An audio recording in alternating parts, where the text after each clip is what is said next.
MD-CAT students should be confident. And why MD-CAT students are so underconfident?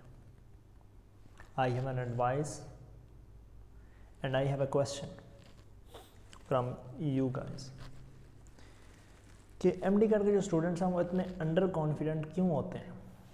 ठीक है, and I was such a guy too, मैं भी बहुत under confident था, लेकिन मैं इस चीज़ को एड्रेस करना चाहता हूँ आज. आई रिमेंबर कि एक बार मैं एक सीनियर से मिला था MD-CAT से पहले, और उस बंदे से मैंने इतने क्वेश्चंस किए, बस वो मेरे हाथ लग गया. उसका पेशेंस था, वो मुझे बताता रहा और मैं पूछता गया. ठीक है, and I would say that most of these questions were so useless and only depicted that how insecure and under confident I was at that point, and that's not good. ठीक है, इवन मैं आपको बताऊं कि मेरे comments के नीचे ऐसे कमेंट्स में ऐसे क्वेश्चंस आ रहे होते हैं कि मेरे इतने मार्क्स हैं और क्या मेरा MBBS में एडमिशन हो जाएगा, क्या मेरा BDS में एडमिशन हो जाएगा. अब मैं उनसे पूछता हूँ कि भाई आपके मार्क्स हैं फ़र्ज़ करें 950, आप देखें कि अब मेरी तैयारी कैसी है. ठीक है, कितना स्कोर मैं कर सकता हूँ MD-CAT में, एक अंदाज़ा लगाएं कि हाँ अगर मैं इतना स्कोर करूँ तो मेरा इतना एग्रीगेट बन जाएगा. फिर देखें कि MBBS का मेरिट पिछले साल कितना था और उससे अंदाज़ा लगा लें. ठीक है, एग्रीगेट भी खुद से कैलकुलेट नहीं कर पा रहे होते और अंदाज़ा नहीं लगा पा रहे. मतलब ये तो इजी चीज़ है ना, मतलब एग्रीगेट देखें कि कितना था पिछले साल और अपना एग्रीगेट अंदाज़े से कैलकुलेट करें अपनी तैयारी के मुताबिक और देख लें जितने मार्क्स आपके हैं FSC में. ठीक है, इतने यानी कि इतने अंडर कॉन्फिडेंट होते हैं लोग इस हवाले से. तो मैं एक स्टेटमेंट दूंगा कि you are Kemcolians, you are Iqbalians, you are Nishtarians, you are Rawalians, just 1 or 2 years behind. You are high scorers of the futures, you are toppers, position holders of the future. बस एक आध साल पीछे. और जो जिससे आप बहुत ज़्यादा पूछ रहे हैं, जिसको आप बहुत ज़्यादा महान गुरु समझ रहे हैं, वो बस 1 साल 2 साल आपसे पहले पैदा होगा. ठीक है, जो उसके कंट्रोल में नहीं था, अल्लाह पाक ने उसको 1-2 साल पहले भेज दिया, तो वो अब चला गया वहाँ पर. लेकिन आपको लग रहा है कि भाई इस बंदे ने ही गाइड करना है, इस बंदे ने ही इन चीज़ों को बताना है तो मैंने पास होना है, वरना मेरा कुछ नहीं होना. ठीक है, खुद तो मैं कुछ हूँ नहीं. तो स्टूडेंट्स को कॉन्फिडेंट होना चाहिए. कई लोग ऐसे होते हैं जो अपने से कमज़ोर लोगों से भी गाइडेंस ले रहे होते हैं. ठीक है, यानी कि उनका कैलिबर ज़्यादा होता है. कमज़ोर से मतलब मेरा यह है कि उनका कैलिबर ज़्यादा होता है, वो बहुत ज़्यादा कॉम्पिटेंट होते हैं, लेकिन वो किसी ऐसे सीनियर से जो शायद इतना ज़्यादा कॉम्पिटेंट नहीं था अपने टाइम पर, उससे गाइडेंस ले लेते हैं. और इसमें बहुत बड़ा एक मजमून ये है कि सीनियर से मिसगाइड होना. इवन इन्फ्लुएंसर्स भी जो सारे बैठे हैं इंटरनेट के ऊपर, वो सारे जस्ट बिकॉज उन्होंने एक यूट्यूब चैनल बना लिया है, इसका मतलब ये नहीं है कि वो, इंक्लूडिंग मी, मैं भी ये कहता हूँ कि मैं परफेक्ट मेंटोर हूँ, मैं इसका दावा नहीं करता. मेरी कई स्टेटमेंट्स गलत भी हो सकती हैं, स्ट्रेट फारवर्ड वो बोगस बातें हो सकती हैं जो मैं करूँ. ठीक है, इवन दो कि मैंने हंड्रेड्स ऑफ स्टूडेंट से बातें की हुई हैं, उनसे इंटरेक्ट किया हुआ है, उनके क्वेश्चंस लिए हुए हैं, उनको एड्रेस किया हुआ है, 2-3 किताबें लिखी हुई हैं और 2-3 साल हो गए हैं इस चीज़ में स्टूडेंट्स को गाइड कर रहा हूँ. लेकिन मैं कह सकता हूँ बड़े मतलब कॉन्फिडेंस के साथ कि मेरी बातें गलत हो सकती हैं. ठीक है, तो कई लोग ऐसे हैं जो मतलब मैं देखता हूँ कि यूट्यूब पर हैं, लेकिन वो इतने मतलब अप टू डेट गाइडेंस नहीं दे रहे होते, लेकिन बच्चे उनको सुन रहे होते हैं. ठीक है, और उनको बहुत महान गुरु समझ रहे होते हैं.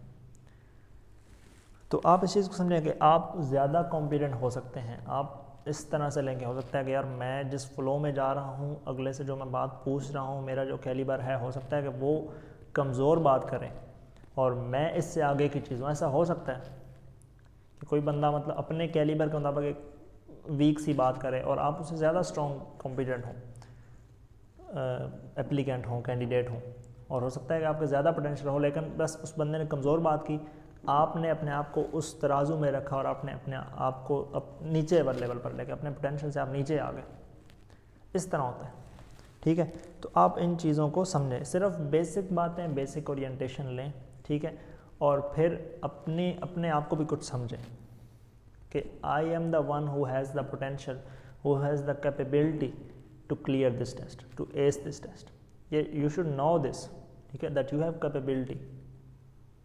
ठीक है, गाइडलाइन से पड़ी हुई हैं इंटरनेट के ऊपर, बहुत पड़ी हैं, उनको लें, लेकिन ये नहीं कि हर बात आपको चेंज कर दे, हर बात आपको चेंज कर दे। You should not be like this कि आप जो बात सुने वो आप अपना उस बात को सुनकर अपना डिसीजन चेंज कर लें। आप देखें कि भाई उसने बात की है, ज़रूरी नहीं कि जिसने MD क्लियर कर लिया उसने उसकी हर बात पत्थर पर लकीर है और उस पर अमल ना किया जाएगा तो आप फलाप हो जाएंगे। This is a huge mistake that students make, ठीक है। And even I made this mistake. मैंने फर्स्ट अटेम्प्ट में मैंने किसी सीनियर से पूछा कि लास्ट दिन में रिवीजन कितनी इंपॉर्टेंट है। उसने कहा बहुत इंपॉर्टेंट है भाई, अगर रिवीजन नहीं होगी तो फिर तो आप फलाप हो, आपको कुछ नहीं होगा, आप फेल हो जाओगे, बहुत ज़्यादा इंपॉर्टेंट है।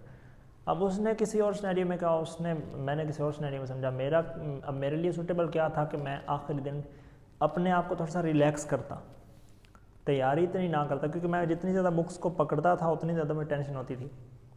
तो मेरे लिए सूटेबल ये था कि मैं अपने आप को रिलैक्स करता। आपको मैं बहुत एक पाए की मिसाल दे रहा हूँ, ठीक है। ये बात हम सुनते तो हैं कि डिफरेंट कैलिबर, लेकिन इसको मैं जेन्युइनली आपको बता रहा हूँ कि उस बंदे का कैलिबर ये शायद था कि वो लास्ट से जितना ज़्यादा पढ़ता उससे सेटिस्फाई होता, और मेरा कैलिबर ये था, मेरी पर्सनैलिटी ये थी कि मैं लास्ट से बुक्स को पकड़ता ज़्यादा तो मुझे टेंशन होती।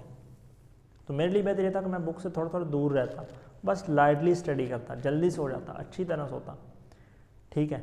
मतलब मैं इस तरह का बच्चा हूँ कि जो एग्ज़ाम जब जितना करीब आता है तो ओवरवर्क करने से, मतलब अगर 1 घंटे बाद एग्ज़ाम है तो मैं बुक को नहीं हाथ लगाऊंगा, और कुछ लोग ऐसे होते हैं कि वो बुक को पकड़ें तभी सेटिस्फाइड होते हैं, एक डिफरेंस है, ठीक है। तो मैंने उसकी बात को पकड़ लिया। अब आखिरी दिन आ गया MD का, फर्स्ट टाइम की बात कर रहा हूँ, तो मैंने यही सोचा कि भाई सीनियर ने कहा था, और मज़े की बात है कि वो रिपीटर था खुद, उसका अभी तक एडमिशन नहीं हुआ था, मेरे साथ पढ़ता था, मैं फ्रेशर था।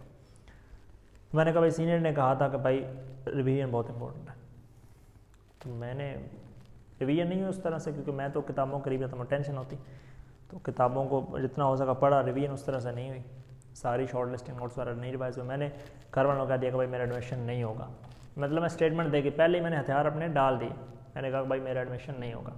अब अगले दिन मैं एडमिशन टेस्ट के लिए गया हूँ, तो मेरी एनर्जी जो थी वो यहाँ से यहाँ पर थी। अब मैं बिल्कुल ज़ीरो एनर्जी के साथ या फिर कुछ एनर्जी के साथ MCQ सॉल्व कर रहा हूँ, कोई मेरा इंटरेस्ट नहीं है, बिकॉज आई हैव एक्सेप्टेड कि मेरा एडमिशन नहीं होगा, ठीक है।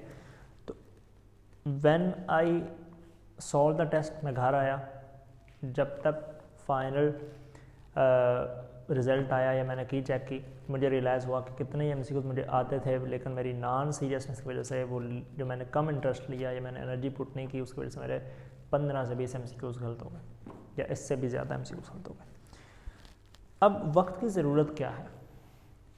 वक्त की ज़रूरत ये नहीं है कि गाइडलाइंस बनाई जाओ, बहुत काम ही हो रहा है, ठीक है।